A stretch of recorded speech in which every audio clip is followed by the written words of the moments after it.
back in 2015, I was one of the world's first chief data officers. That the title wasn't broadly used. I think I was one of only 2 or 3 women in the whole world. One of the campaigns I'd done a small amount of work for the 2010 election cycle was David Axelrod, and he obviously close advisor to President Obama, but so I'd done a very small project for him, and I hoped that he would be pleased. Perhaps let me do a little bit of work in the 2012 election cycle. But instead, he called the president and said, you should take a look at this firm and probably hire that woman. Our guest today is Dr. Amy Gershkoff Bolles. She has led high-impact analytics teams, helping organizations turn large-scale data into clear insights that drive smarter decisions and measurable growth. Just push yourself forward. Once you step onto that stage the first time, it gets easier after that and becomes easier not only to give the talk, but to imagine that you should be considered for the talk and for the stage. And so I think sometimes being able to picture yourself on that stage is sort of a critical prerequisite to raising your hand. Welcome back to Beyond the Keynote. We're in for a treat today because we're talking to Dr. Amy Gershkoff Bolles. And Dr. Amy has done so many things. She has been a founder, CEO, COO, CFO, board director, and I believe there's a new venture she's going to tell us about a little bit later in the podcast. Amy, welcome to the show. Thank you so much for having me, Carmen. My absolute pleasure. I'm really excited to jump in today because I know we've got so much to cover and so much to talk about. You have had a stellar career, absolutely incredible. And I don't think I've met someone that's done as many C-suite roles, as many different C-suite roles as you have. So I look forward to hearing how that was strategic later in our conversation too. But we look at other people, and social media does this to us in life these days especially, and we think, oh goodness, she must have been born very special to have achieved all of these things. And when I dive into it and hear people's stories, that's normally not the case. It's a case of having done the work and had certain experiences in life that get you to the place you are now. I know you've had some incredible speaking engagements as well that I can't wait to dive into. But tell us, when Amy was a little girl and adults may have said to you, what do you want to be when you grow up? Do you remember what you used to answer? Well, actually, ironically, I used to say that I wanted to be a doctor, but the doctor you referred to in my title is for the PhD in quantitative methods, which is essentially data science, or would be called AI today. My desire to be a doctor a medical doctor evaporated quite quickly when I realized that in medical school you have to, dissect things and things of that nature. So, so that kind of squashed that for me. But the idea of learning about how to predict things that will happen in the world, which is some of what medical doctors do, but a lot of what people do if they have a PhD in quantitative methods. That kind of became a recurring theme the rest of my career. Amazing. Well, I also would never have been able to make it in the medical field because I just go a little bit queasy when I think of anything to do with that sector. And I have great admiration for all of the doctors and nurses in the world that do that job for us. So I wonder, when you were younger, would you say that you were an extroverted type of child and that it was that you seemed like someone that would easily be able to get up on the stage and speak in front of people, or were you a bit shyer? Tell us what you were like, personality and behavior-wise. I wasn't super extroverted. I did some, various dance performances on stage when I was a kid, but that didn't require actually speaking to anybody. In fact, a major requirement of a ballet performance is that you say nothing. So I was really good from that standpoint. But I would say the kind of personality I had was that I was a very determined person. And I didn't like getting no for an answer. And my parents, I don't remember this because I was too young, but my parents loved to tell this story about how when I was about 3 years old, I really wanted a Cabbage Patch doll, which were all the rage back when I was a child. I think they've made a resurgence now. There was a bit of a gap in between. And I really wanted a Cabbage Patch doll, but they were quite expensive and we didn't have much money. And so my parents said, I'm sorry, we're not gonna buy this expensive doll. And so I, thought very hard about how to solve this problem. And I learned how to dial the telephone, which, today that's not a very exciting feat because with cell phones, you could probably say, to tell Siri, call grandma, and it would call grandma for you. But back in the day when you had to actually punch in all the numbers, that was actually a big assignment for a 3-year-old. But I learned how to dial the telephone, and I called my grandmother and I told her, pled my case about why I really wanted this doll. And lo and behold, a couple of weeks later, it showed up in the mail. And that became a sort of theme throughout the rest of my life, which is that if you are quite determined and you're willing to work hard, you can achieve almost anything if you really are willing to put in that effort. And so I've taken that kind of lesson with me the rest of my life of when you're told no, think about, is there another path? Could I work harder? Could I find another way to get the outcome you're looking for?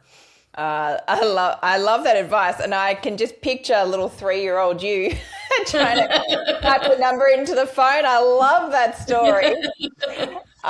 We're kindred spirits there, because I would have been described as a very shy child and very calm, but also very determined at the same time. And for some reason, fell in love with the stage and loved being up on stage, but was the quiet child up the back of the classroom. So completely understand that part, and it's interesting on the determination part, and I try and teach my kids this as well, because I think you can look at others, and my best friend growing up, she was just so smart. She could just remember textbook things and not have to study that hard and get really great marks in the test. And I always wanted to get really great marks, and I would, but I'd have to work so hard to get those really great marks.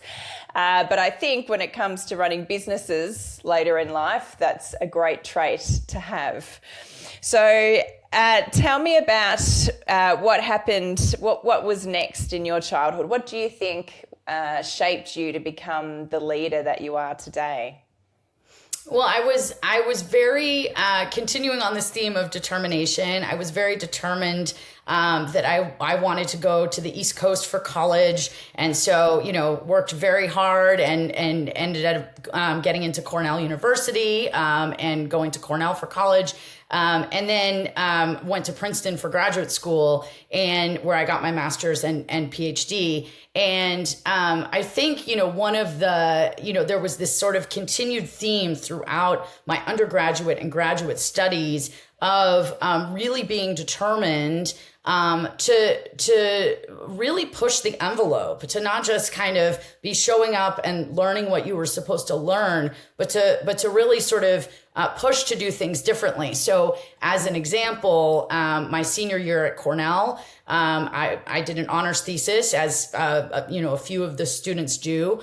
And for my honors thesis, I wanted to run a large-scale survey of voters in New York State, where Cornell University is located. And I went down to the dean's office and asked about the process of applying for a grant for undergraduate research. And the dean explained to me that in the social sciences, there were no grants for undergraduate research. It was only for graduate students.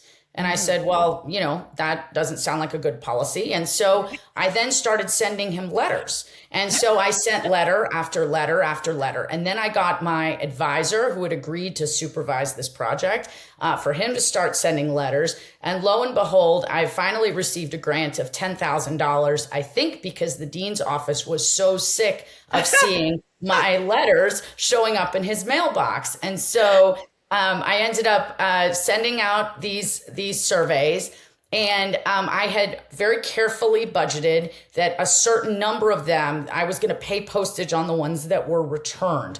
And so I had budgeted a response rate to the survey, because this was surveys by mail. That was back before people did telephone surveys or internet surveys or anything like that. Yes. So I had budgeted for the return mail, the average number of responses that you would typically get for a mail survey.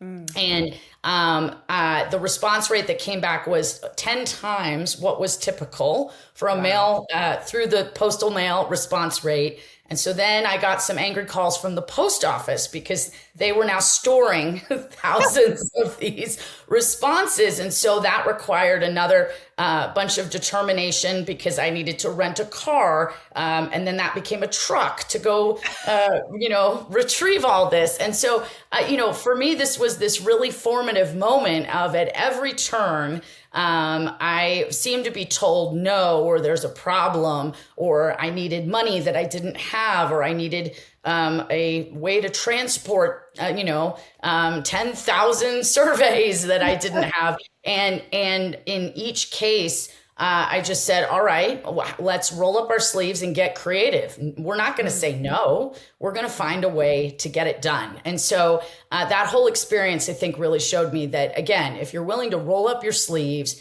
think creatively, there's nothing that can't be achieved with that mindset. So I love that. And did the results surprise you, or were they what was expected when you read these thousands and thousands of surveys that had come back?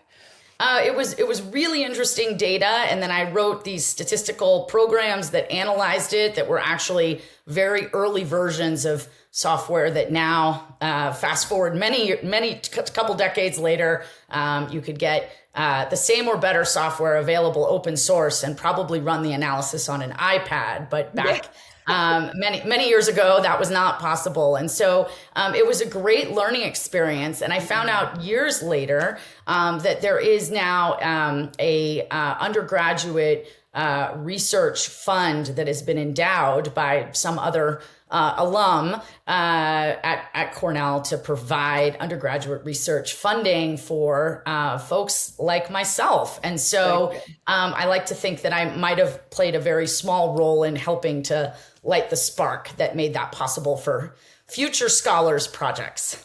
Absolutely, you would have. Incredible.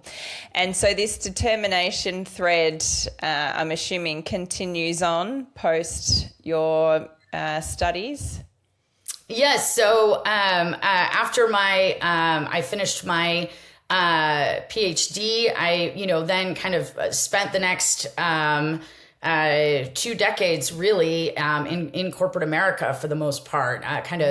I started out in technical roles. I worked my way up to more and more senior technical roles, running product engineering, data science, analytics teams.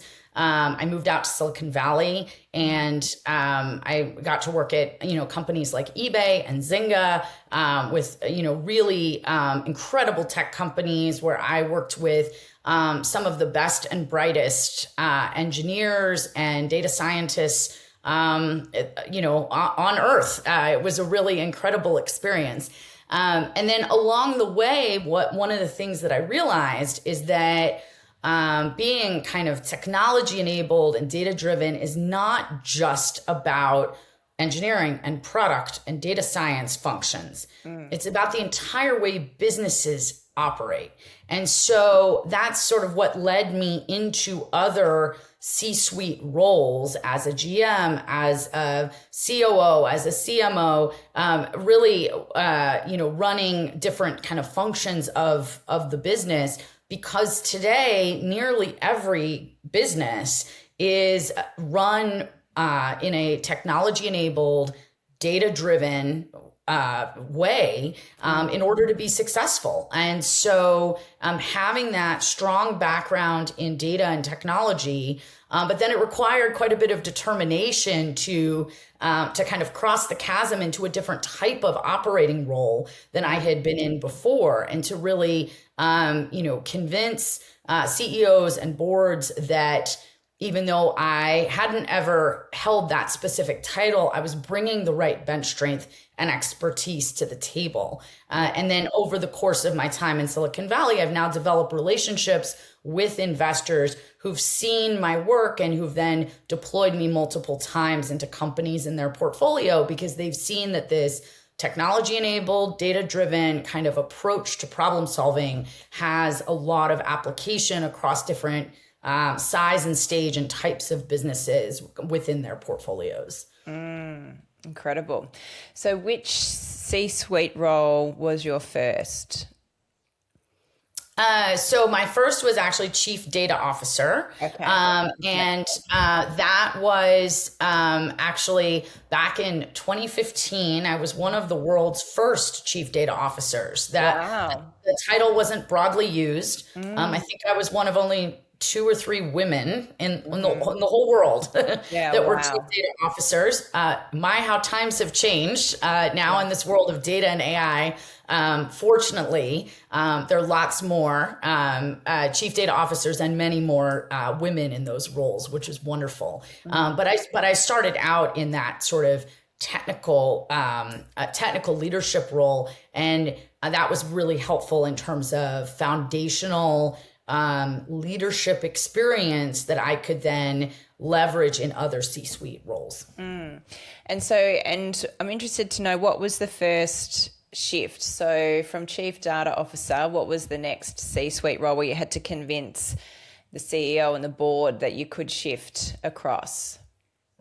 When I was at Zynga, I was actually hired into a dual role as both Chief Data Officer and as GM of the largest P&L in the company, the advertising business. That was responsible for a huge portion of the company's revenue, and it meant running a very large sales team. And so I had 2 hats. And one hat was as chief data officer, running an amazing team of data scientists and engineers, technical folks who were so brilliant.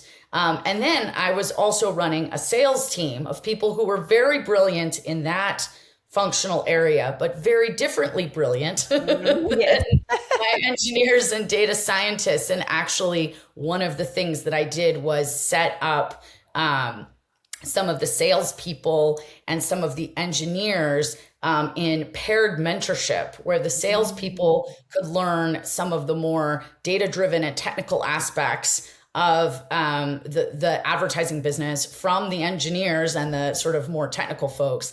And the technical folks could learn some wonderful communication skills from the sales team. And many of those folks on both teams I'm still in touch with to this day, and they talk about how that paired mentorship opportunity really was an unlock for them in their careers, to have that opportunity to learn from their peers. I think more companies could take advantage of this that have large, amazing technical workforces as well as a large, amazing sales workforce, and pair them up for some mutual, exciting learning opportunities.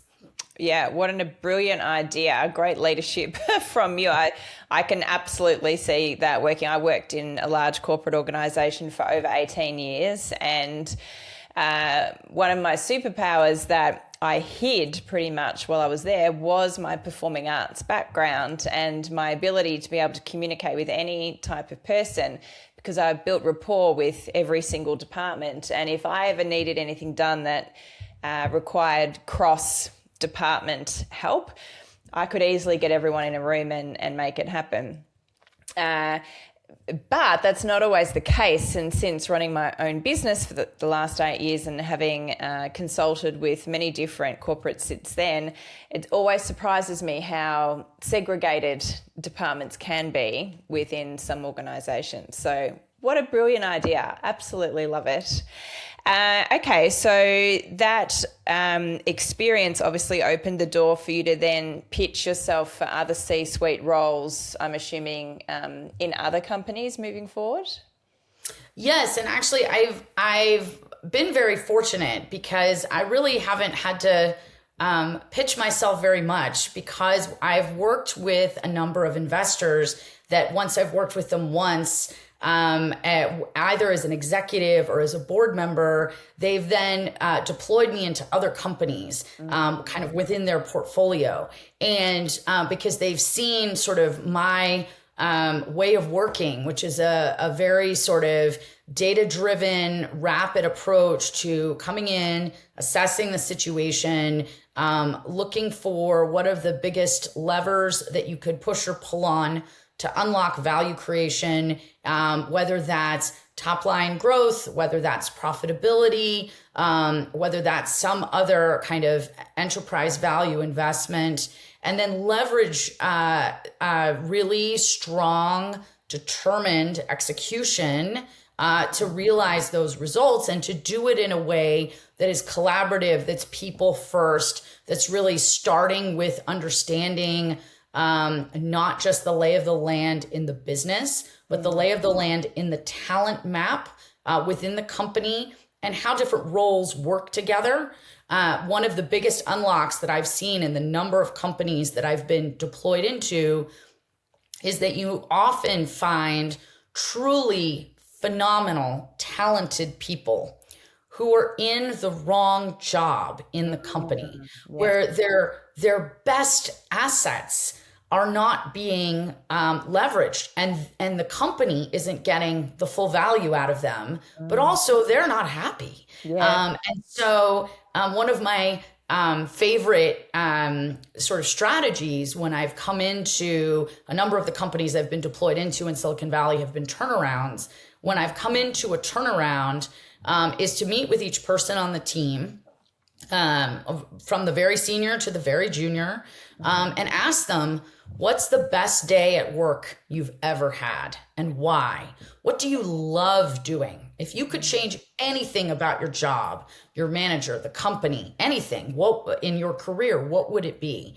And those conversations, if you really listen, are usually quite illuminating in terms of mapping out not only how you unlock quickly value creation for the organization, but how you do it through unlocking opportunity for your best talent to live up to their full potential in a way that they find personally enriching and exciting, and it has this great benefit for the company. And so that sort of mapping and approach I've now used as a blueprint in a number of roles as both an executive and as a board director when I've been guiding and coaching executive teams. And I've found that it, for most businesses in most situations, it can be a really great framework for moving the business forward. What a great question to ask as well.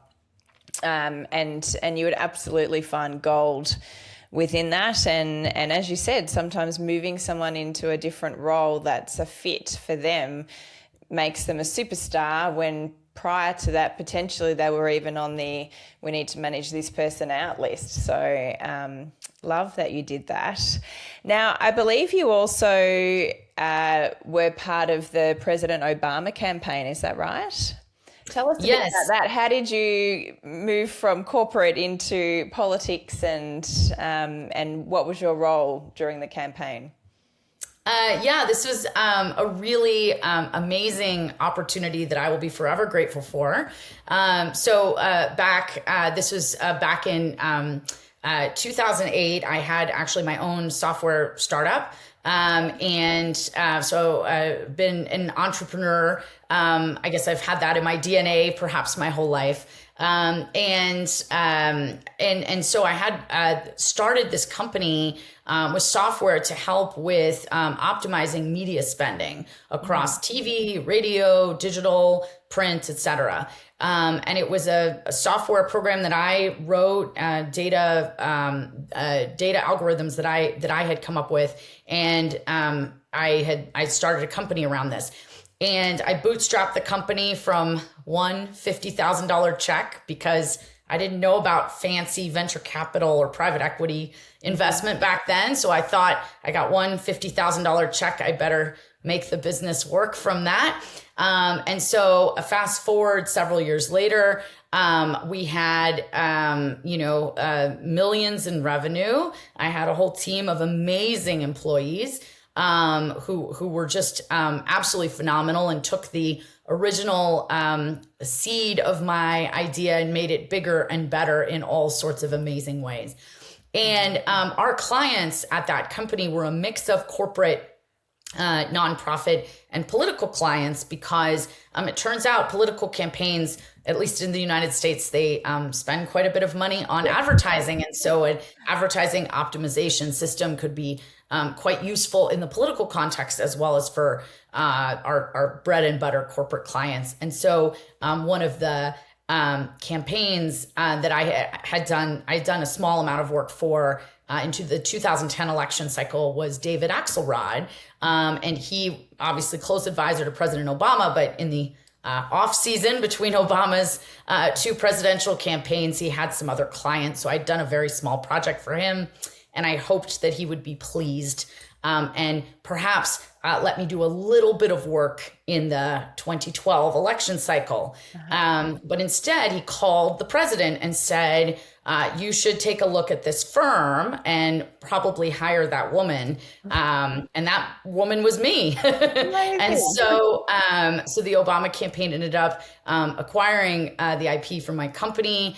They ended up hiring me and a number of most of my employees. We all moved to Chicago for Obama's 2012 reelection campaign. And so my very first and most likely last job on a political campaign was reporting directly to the campaign manager.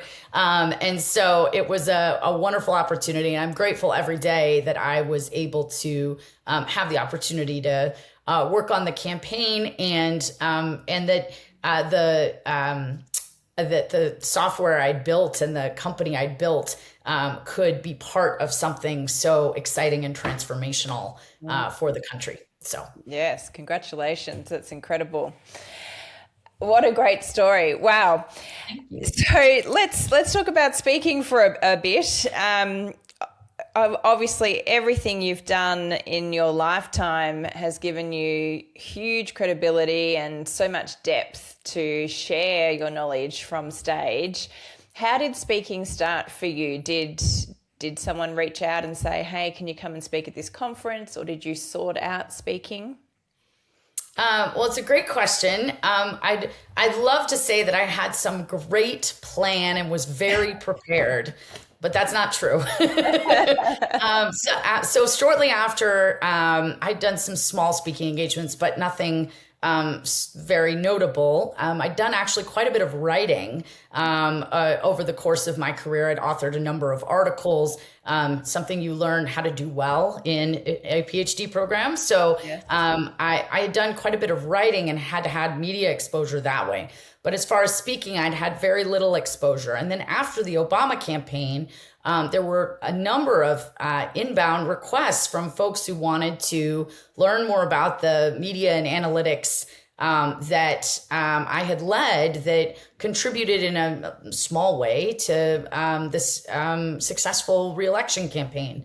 And so the first inbound request was asking me what my speaking fee was. And I basically laughed and said, I'd just be so honored to speak. You know, you don't actually have to pay me anything. Of course, if I could go back in time, I would coach that Amy to answer differently. Yes, I was going to say, am I allowed to generalize and say that's such a female thing to do? Yes, the men on the campaign, I'm sure, had a very different response. Yes. So the first few speaking engagements, I got invited to a major conference in Europe, the European Forum for New Ideas, which is in Poland, as well as a major conference actually down close to your neck of the woods in Australia. And in all these cases, I said, oh, if you're going to pay to fly me to these wonderful places that I would love to visit, you don't have to pay me anything. And finally, a woman at a speakers bureau who had reached out said, just as you said, that that's not how a woman should respond. That's not how anyone should respond. And so she told me, let me help set your first speaking fee. And I will always be forever grateful to her, because I I didn't know. And I think a lot of women don't know how to think about valuing themselves in that way. And I think many women, who are experts in a particular domain think to themselves, as I did, that I'm an expert, but it seems like an awful lot to charge somebody to come listen to me speak. And so over time, I realized you have to value yourself. And the men certainly, for the most part, are better at valuing themselves. And so I learned over time, but right at the beginning, I really benefited from that very kind woman at the Speakers Bureau who gave me a talking to. Yes, good. I'm glad she did that. And I hope she put a good fee on it. I have interviewed many people for this podcast, and there was a running theme at one point where speakers that are getting paid $25,000 plus per speaking gig today started at $500. And $500 seemed to be the first fee that when they were asked, what do you charge? And they were thinking, I don't know. I don't think I haven't charged before. And they'd say, $500. And then the person would be like, oh, okay, great. And they'd think, oh, I could have gone higher than that. And slowly they'd build up their speaking fee. Do you remember what your starting price was? Well, originally the first several, I said, as long as you'll pay the travel, yes. I'm fine. And I think then the woman at the Speakers Bureau said you should be charging at least $10,000, yes, which to me sounded absolutely crazy. Crazy, yeah. And so the next time I got asked to speak, and they asked what my fee was. And fortunately, it was over the phone, so they couldn't see that I was, my sweaty palms. Yeah. And I said, $10,000. And they said, oh, great. That's no problem. And I realized that I probably should have said a larger number, but at least I didn't say zero. And so I felt like I had improved from my original, stance. Very good. And when you did these talks, obviously you were doing them complimentary to start with, in exchange for some accommodation and flights, hopefully some very nice flights. Do you remember how you felt getting up on the stage, and were they big crowds or more intimate rooms? How was the experience for you of having to get up and speak? That's a great question. I think the first time that I spoke to a very a much larger room than I had expected. I was taken to the room, the day before so that I could see the room and go up to the podium. They wanted to make sure my slides had loaded correctly and all of that. And I remember looking out into this essentially empty, very large kind of almost stadium sized auditorium. And I thought, oh my goodness, they're going to fill this with people who want to listen to me. That seems very odd. But then the next day, armed with this content that I was an expert in and that I felt very comfortable, when I got on the stage, the lights were so bright that I couldn't see anyone in the audience anyway. Yeah. And so then I was speaking about content that I felt very confident talking about because it was my content that I was an expert in. And when I finished, the room applauded, and I was a bit surprised because I'd forgotten that there were people in the audience because the lights were bright. And so I had just started speaking. And so after that, it sort of made it easier for me because I would see a large auditorium and say, but I've done this before and it went really well. So this is going to be fine. So good. And you're right. I think sometimes as the actor in me likes those bigger venues with the bright lights more than the intimate room, because in the intimate room you can literally see every single person's face and and you know that they're watching you. Have there been any speaking gigs that you've done that stand out for a particular reason? And generally we remember things because they were either crazy good or crazy bad. Happy to hear both if you have a couple of different stories you want to share. Well, what really stands out for me were the opportunities to travel to some places that I wouldn't have been otherwise. I had never been to Australia when I got to go to Australia. And of course, as long as I was there, I took the opportunity to go on, 10 days vacation, and got to see a lot of the country and snorkel on the Great Barrier Reef and, go hiking in the mountains. And, I don't have to tell you, Australia is a beautiful place.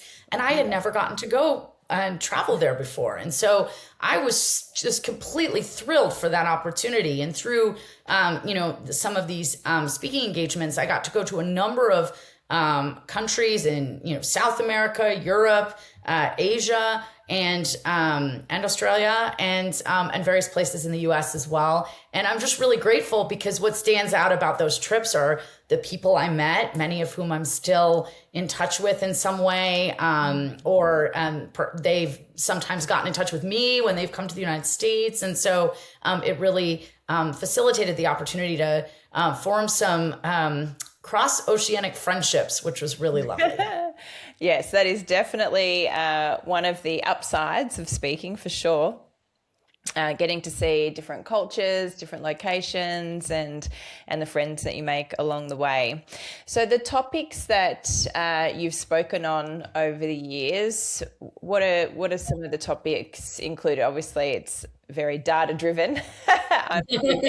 Have you got any favorite keynote titles or topics that you've spoken on? Over the years, I've as I have journeyed from a more technical executive to be a more kind of broad generalist operating executive, the content of my speaking engagements has also sort of evolved. And as I've, over the last many years, engaged in board service as a board advisor, board director, I led, transaction committees and so on. That's really given me another very interesting vantage point to be able to think about when it comes to speaking. So relatively recently, I gave a talk about in the tension in boardrooms right now between wanting to invest in AI, which often requires significant investment of both human capital and actual capital, and often technology and sometimes foundational data systems, and how that creates a tension with the other conversation happening in lots of boardrooms right now about profitability and the need to show increasing margin improvement, as well as take certain financial precautions to guard against supply chain risk or geopolitical risk, all of which also cost money. And so there's this really interesting kind of boardroom tension around that. So I've given a few talks around that topic, and that's been a nice way to blend my experience as a technical executive with my experience as an operating executive, as well as a board member, to bring that conversation into a broader audience, and talk about that in different kinds of rooms of both board directors as well as operating leaders. And that talk has been very well received. So that's a recent example. Yeah. And I actually saw that one because I think you can catch that one on YouTube. Yeah, really amazing points that you make throughout that talk. And I could see that you had a captivated room for sure. So interested to know, in terms of speaking and impact, how have you felt that speaking has helped you have an impact within your career, on your community, on your country, in the world? How do you see speaking as maybe a marketing tool or an impact tool? That's such a great question. I think one of the things that's really exciting to me about speaking is it's an opportunity to take an idea that normally you might only communicate with the folks in your own company or organization, or that you're on a board with. It's just an opportunity to get broader exposure broader conversation around an idea that you find interesting or a framework that you find helpful, that you think others might find helpful. A number of my speaking engagements over the years have been around how to create frameworks that enable business leaders, whether they're executives or board directors or investors, to unpack a hard problem. And so, and this is my just sort of background in data and analytics, but also my operating background and having been part of a number of different companies and at a number of different sizes and stages. There's some pattern matching that I've been able to do, and that's enabled me to create some frameworks that I've used successfully in my own career and journey. And being able to share that with a broader audience in the hopes that it might be helpful to someone else is feels like a good thing. But also I'm so conscious of the fact that there's so few women speakers still compared to men. And so I think anytime a woman anywhere takes the stage to talk about anything, it hopefully will inspire some other women to say that this is possible, and that they too could be a speaker. And so I know that that's a lot of the work that you do in your company. And I think it's so critically important to really inspire other women to step up and raise their hands to be speakers as well. Yes, definitely. Definitely have to encourage more. And you're right, that is why Illuminated Story started, not specifically to just support women. We support both men and women, but to illuminate the story that sits inside someone, or the information and expertise that sits inside someone, where they don't feel like they have what it takes to illuminate the room or the world with that. And it's a skill that you can learn just like anything else. And if you have the determination like 3-year-old Amy did with that phone call to her grandmother, then you can do anything. You can absolutely do speaking for sure. So let's talk about the future, because I know you've just started a new venture, and I'd love you to share that with our audience. And then let's talk about where speaking's heading for you moving forward. Well, thank you so much for that opportunity to talk about my new venture that I'm so excited about. So we've just launched. And I'm the founder, and I'm the managing partner of Aurelia Lifestyle Brands. And Aurelia Lifestyle Brands is a company that is investing in luxury lifestyle consumer services businesses that are brick and mortar businesses that are locally owned and operated, and that are not only part of communities, but are giving back to those same communities. And the idea for Aurelia Lifestyle Brands came to me years ago when I was working with an executive coach. And, I've spent, a lot of the last kind of decade plus of my career helping investors vet investments. Whether they're venture capital or private equity investors or public markets investors. I've been brought in on diligence for hundreds of deals and helped investors select which deals to move forward with. And then I've spent also a lot of the last decade running businesses, or running divisions of businesses or functional areas of businesses. And I was working with an executive coach who said, what would your career and your life look like if there were no constraints? If you didn't think about you needed capital, or you needed time, or you needed certain skill sets, if you had no constraints, what might your life look like? And she walked me through, her name is Sarita Vasa. She's an amazing executive coach. And she walked me through this exercise to think about what my life could be like. And it occurred to me as part of that exercise that instead of vetting investments for other people, I could vet investments for myself and for my fund.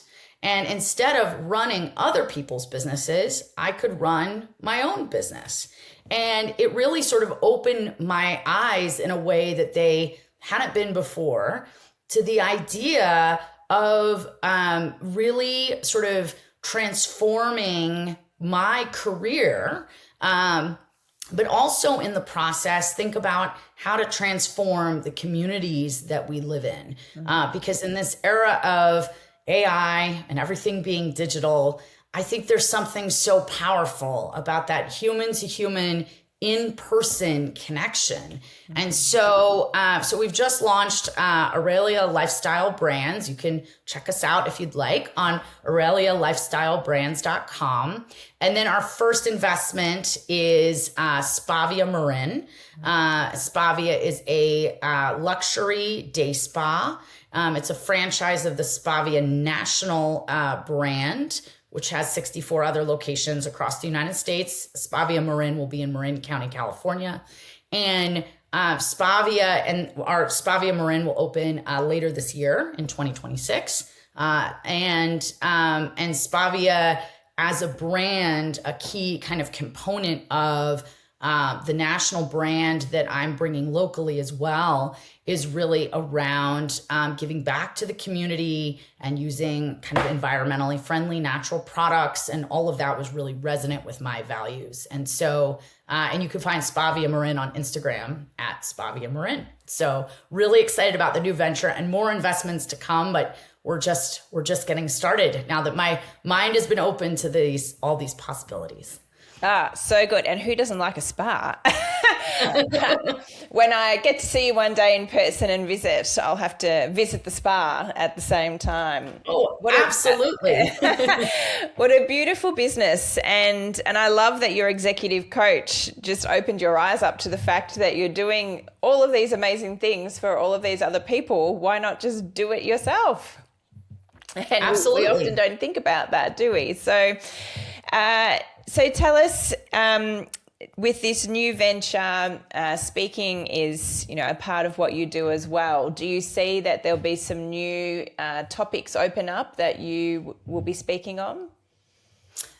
I would really love the opportunity to help other people, and in particular women, because I think as women, sometimes we need someone to help show us the world of possibilities. It wouldn't have occurred to me on my own, right, without this coach's help. And so sometimes I think women really, really need help seeing all the possibilities. I'd really love to help other women who are interested to go down the same journey of, they've been working perhaps their whole careers, helping other companies, helping other investors, having other jobs, and to really help them on their journey of standing up their own venture, whether it's their own brick and mortar business, their own franchise opportunity, their own investment fund, or all of the above. And I think given the disruption we're seeing today in corporate America, as AI is completely remaking the global economy, I think there are a lot of people, and women in particular, but not just women, who are really thinking hard about what the next chapter of their career should look like and what that transformation journey should be. And I think I would hope that perhaps in some small way, my story could be helpful to them as they're thinking this through. And that's where the name Aurelia came from in Aurelia Lifestyle Brands. This is about transformation for me, for my career, for our customers, our guests at the spa who hopefully have a transformative experience, and the customers of the other future businesses that Aurelia Lifestyle Brands will invest in, and also transformation for communities, investing back into the community at a time when communities really need that investment. And so the idea is that it's a trifecta of transformation, and I would love to help other women find ways to transform their lives and their communities as well. I love that, the trifecta of transformation. I had a similar experience. I think I mentioned earlier, I worked for a large corporate for 18 and a half years. I was in the same organization, but in multiple roles, and climbed my way up the ladder and all the rest of it. And I worked with a coach. I actually worked with a couple of different coaches. One was more focused on, what job could I get next, et cetera, et cetera. And when I finished working with her, I actually ended up taking a new role again within the same company. But then I saw this other coach who I think within a couple of sessions with her, she said, Carmen, you should just go and start your own business. And I was like, oh, really?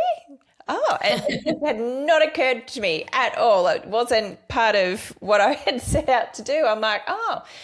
And then the seed was planted and everything went from there. So sometimes it takes someone else to point that out for you. And I love that you want to speak and help other women think about what's next for them and what their transformation might be to move them from wherever they are now to their next part in life. So look forward to seeing you doing that on the stages.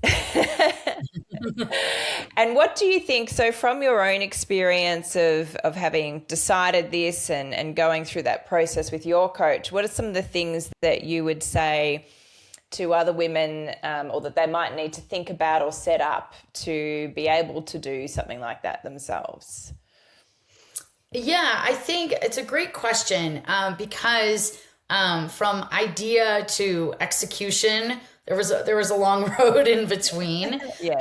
And I think many women along the way might get discouraged or see various roadblocks and think that they can't be overcome and end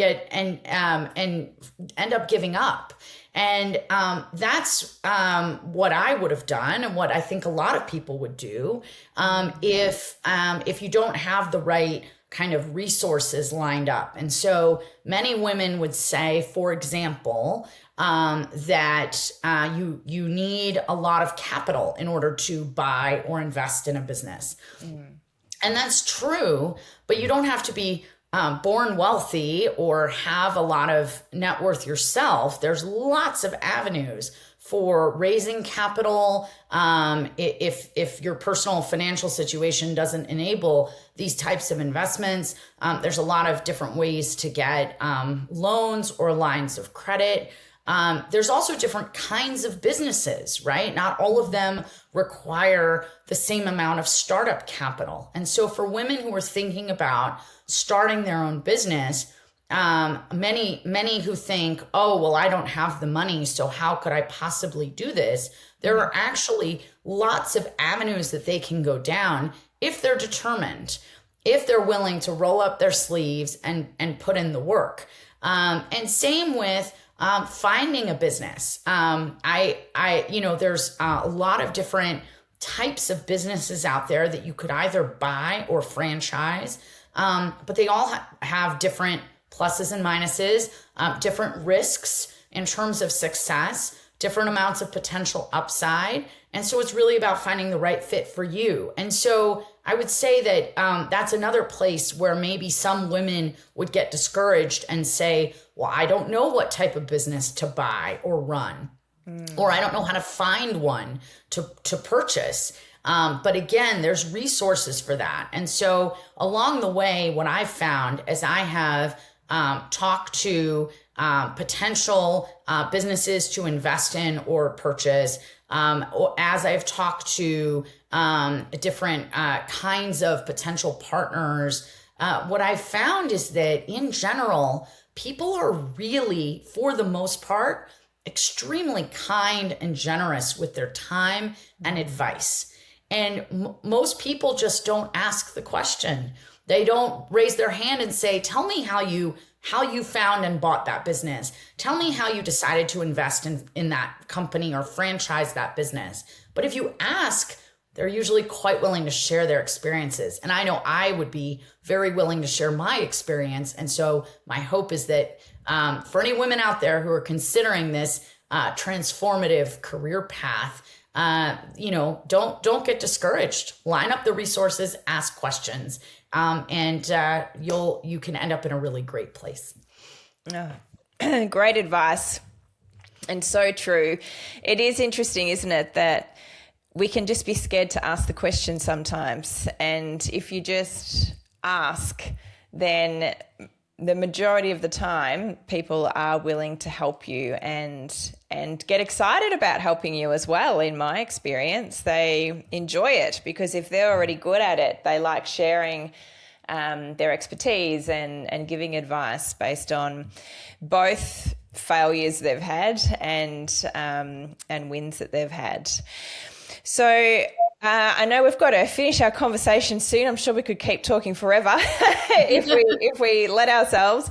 But I'd love to know, because you also mentioned that you want to see more female speakers out there and that there's still not enough female speakers out in the track. So as someone that's done a fair bit of speaking now and has been on some pretty major stages around the world, what advice would you give to other women who might be hesitant but have a really important message to share? So I think just go for it. It sounds so simple, but I think as women we often and some men too, but many people often second guess themselves. Why would this audience be interested to listen to me? Is my message the right message for the stage? Am I ready? The best advice I have is to just push yourself forward, because once you step onto that stage the first time, it gets easier after that, and becomes easier not only to give the talk, but to imagine that you should be considered for the talk and for the stage. And so I think sometimes being able to picture yourself on that stage is sort of a critical prerequisite to raising your hand. And so once you've been on the stage, it's easier to picture yourself doing the next talk and the next talk after that. Absolutely. Amy, it's been such a pleasure having you today. If someone wanted to book you for speaking, how would they get in touch with you? Best way to get in touch with me would be through LinkedIn. The only Amy Gershkoff Bolles on the planet, as far as I know, so I'm easy to find, and would be very delighted for opportunities to share some of my story with audiences to help them on their journey however I can. Amazing. And tell us one more time the website of the new business that's just launched. So the new business, Aurelia Lifestyle Brands.com, and our first investment, Spavia Marin, you can find on Instagram at Spavia Marin. Amazing. Check it out, especially if you're local to the area. It's been such a pleasure having you on the show today, Dr. Amy. Thank you for joining us. Thank you so much for having me, Carmen. All right, here's where you're standing. You can close this episode, think that was fun, and go back to doing things the way you've always done them. Or you can decide you're done being the speaker, the leader that people politely applaud and immediately forget. If you want to create the kind of moments we talked about today, the theatrical, the unforgettable, the profitable, I've put together something that'll change how you think about the stage forever. It's called Beyond the Keynote, Creating Your Illuminated Story. No fluff, no theory, just methodology I use with elite speakers and leaders who are done playing small. Go to illuminatedstory.com/masterclass. And hey, if this episode hit you somewhere, share it, leave a review. It takes 30 seconds and helps more people discover that great speaking isn't magic. It's a game and you can learn to win it. I'm Carmen Sederino. Don't just speak, illuminate. See you next week.